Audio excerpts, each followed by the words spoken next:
Carol Burnett, the eternal icon of laughter, the woman who overcame poverty, who illuminated millions of hearts with her wit, her kindness, and her unmatched talent. But hidden behind the glamorous stage lights, behind the resounding applause, lies a shocking secret, a secret that she herself has admitted. There is one person throughout her brilliant life whom Carol Burnett has hated more than anyone else. That person is no stranger to audiences. He was once her close co-star, her artistic partner, one half of a duo hailed as a legendary comedy pair on American television. So why did such deep hatred exist between them? Why did Carol Burnett, always admired for her kindness and forgiveness, harbor such profound resentment in her heart?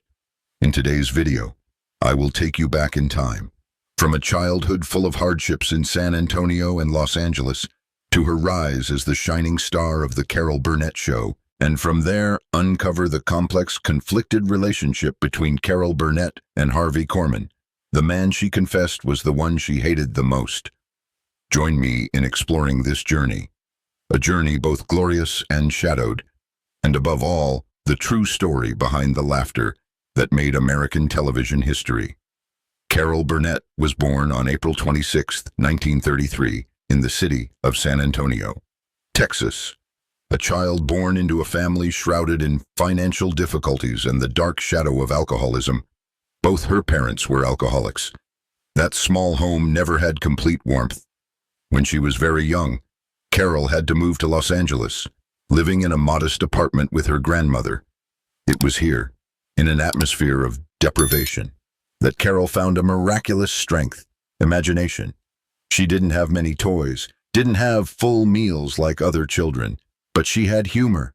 She had the ability to imitate, to make people laugh, and to infuse the gloomy space with a small joy. Impromptu performances for friends, for herself, became the bridge helping her escape sadness and hardship. As she grew up, Carol entered the University of California, Los Angeles, UCLA, with the dream of becoming a journalist. But then art called her name. A passion for theater, a desire to act, made the path of journalism just a memory. And then the most important turning point arrived. An anonymous benefactor, whose name no one knows, gave Carol enough money to move to New York. The only condition, one day, when she could, she must pay it forward by helping someone else in need. That act not only opened a new door for Carol Burnett's career, it also planted in her heart a philosophy of life. Always be grateful, always give back to life, and make kindness the red thread throughout her career and personal life.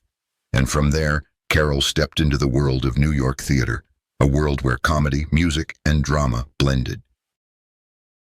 A world that would bring her name to millions of audiences. When she set foot in New York, Carol Burnett brought not only dreams, but also iron determination. She knew she had to succeed, and success came, though not easily. In the 1950s, Carol began appearing on various variety shows and talk shows. It was here that American audiences first witnessed her charm, extraordinary expressiveness, and unique sense of humor. The biggest turning point was when Carol joined The Garry Moore Show. This was not just an opportunity, but the door that took her from an unknown artist to a name mentioned across America. With her expressive face, ability to switch quickly between ridiculous hilarity and deep sincerity, Carol made audiences burst into laughter, then immediately fall silent with emotion. The skit that made her name was the famous satirical song, "I Made a Fool of Myself Over John Foster Dulles." Imagine a young female artist daring to poke fun at a top politician for the whole country. That was not just boldness, but proof of talent and courage. Audiences immediately loved Carol. They saw in her not just a comedian, but a real person, one who could laugh at herself, who could turn seemingly dry things into refreshing laughter. From here, Carol Burnett was no longer an emerging face. She had become a phenomenon, a fresh breath for American television at that time, and that was just the beginning of something much greater. In 1967, a historic moment occurred on American television. Carol Burnett, the woman from humble beginnings, officially became the star leading her own show. The Carol Burnett Show was born. In an era when variety shows were almost dominated by men, Carol did the unbelievable. She became the first female artist to lead a long-running variety show, airing in prime time, and not just survive, but become legendary. Over 11 seasons, from 1967 to 1978, The Carol Burnett Show was the joy of millions of American families. Sharp satirical comedy sketches, lively musical numbers, quirky but vibrant characters, all created an indelible mark. Who could forget the image of the silly secretary, Mrs. Wiggins, or the disheveled, grumpy woman Eunice in the family skits? And of course, the classic parody Gone with the Wind, where Carol wore the legendary curtain dress, one of the immortal comedy moments on television. Not only Carol, but the entire talented cast beside her contributed to the success. Harvey Korman, Tim Conway, Vicki Lawrence, and Lyle Waggoner, they together created wonderful chemistry, turning each episode into a must-see event. What was special was that at the start of each episode, Carol stepped onto the stage in a glamorous evening gown, facing the audience directly. She answered unexpected questions from the crowd, with natural humor, with warm personal stories. That moment made audiences feel they weren't just watching a show, but chatting with a close friend.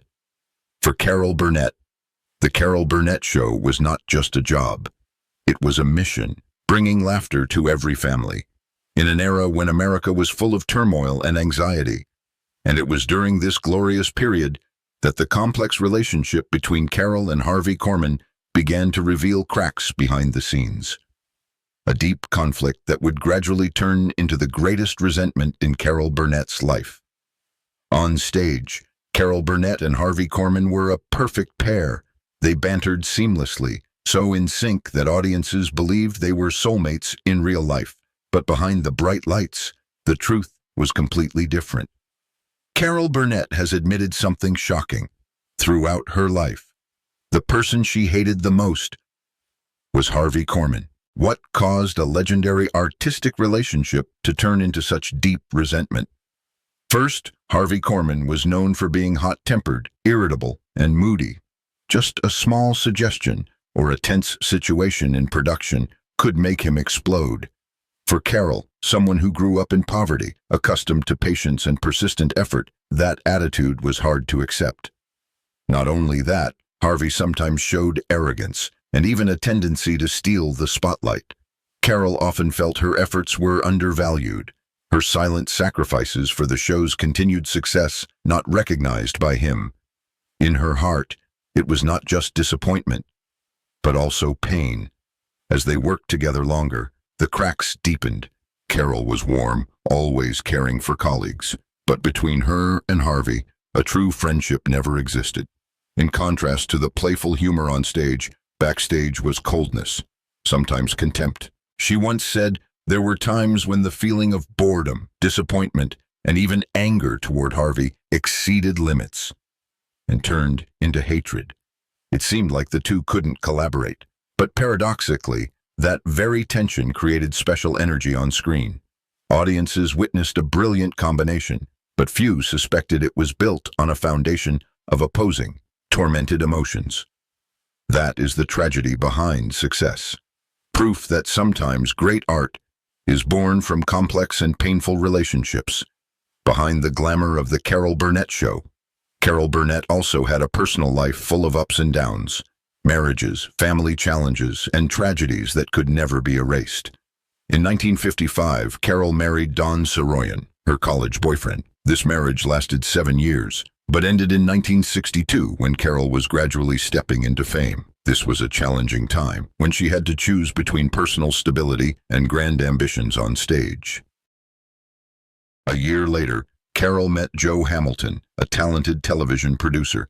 They married in 1963, and Joe was not only her husband, but also her most important creative partner in her career. He was the one who produced The Carol Burnett Show, turning her artistic dreams into reality. This marriage also brought Carol 3 daughters, including Carrie Hamilton. Carrie was beautiful, talented, but her life soon fell into the spiral of addiction. Carol and Joe went through difficult months, struggling to save their daughter from the darkness of drugs. They even took Carrie to Moscow in 1988 to support opening the first branch of Alcoholics Anonymous in the Soviet Union. That was not just an act of maternal love, but proof of Carol's determination to turn personal pain into help for the community. But tragedy did not relent. In 2002, Carrie passed away from cancer at just 38 years old. Carol Burnett has shared many times that this was the greatest loss in her life. She once said it was humor and memories of happy times with her daughter that helped her stand firm after this shock. After her marriage to Joe Hamilton, Carol once again found new love. In 2001, she married Brian Miller, a drummer 23 years her junior. This romance caused public stir, but Carol didn't care. She proved that happiness can come at any age.